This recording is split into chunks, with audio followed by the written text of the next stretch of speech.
what a fight that was.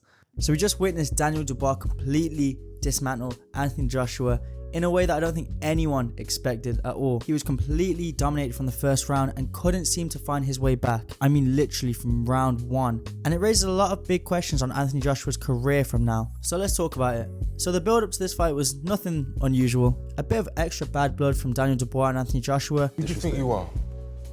Daniel, don't disrespect me. They're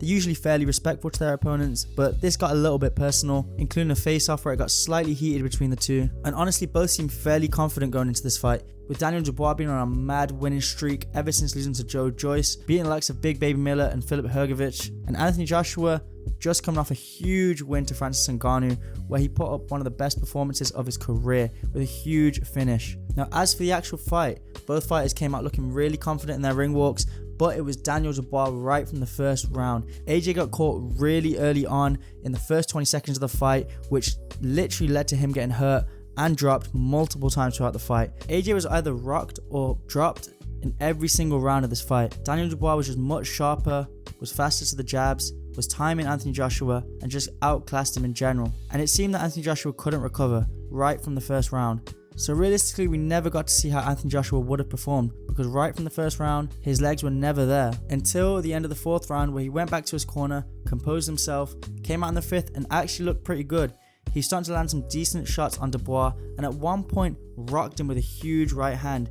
He then went in for the kill, but got a little bit too greedy, left himself wide open, and got caught with a counter right hand, which basically folded him and ended the entire fight, handing Anthony Joshua his fourth professional defeat and giving Daniel Dubois the biggest win of his career. And honestly, as much as I love Anthony Joshua, I think Daniel Dubois was the better fighter that night, the younger, sharper, faster and stronger man. But to say the least, it was a great action-packed fight and raised a lot of questions, the main question being, what's next for both fighters? Well, in terms of Anthony Joshua, he needs to get that rematch, because that was a pretty heavy defeat and the worst AJ's ever been defeated.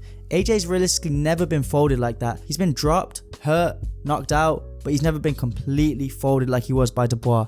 So if he wants to get his career back to where it once was, he needs to get that rematch and do to Dubois what Dubois did to him. The other option is, he's now 34 years old, and the AJ we see today is definitely not the AJ we used to see. He's definitely slowed down.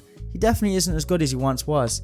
So it might be time for him to retire. It's definitely an option. His past 7 fights have had 3 losses, which means his last 7 fights have a record of 4-3, which really isn't too great. So is the AJ heavyweight reign over? Honestly, we'll have to see how he reacts to this loss and how he comes back, but retirement definitely isn't a bad option for him. He's had huge fights, made a big impact in the heavyweight division, and he could call it quits now. As for Daniel Dubois, he's at his prime. He's better than ever. He needs to push for these big name fights, and we all know that Usyk and Fury are having their rematch in December, so I think the next step is waiting for that fight to happen and fighting one of those two. Either getting a rematch against Usyk, since he's better now than he was before, or getting a huge fight with Tyson Fury. Since Dubois is technically now a top 5 name in the heavyweight division, he needs to start pushing for these huge fights from now on to make his name even bigger. But in my opinion, I think it's only up from here for Daniel Dubois. But what do you guys think's next for each of these fighters? Let us know in the comment section below. If you enjoyed this video and want to see more, make sure you hit that subscribe button and turn on post notifications so you don't miss an upload from us. Anyways, that'll be all. We'll catch you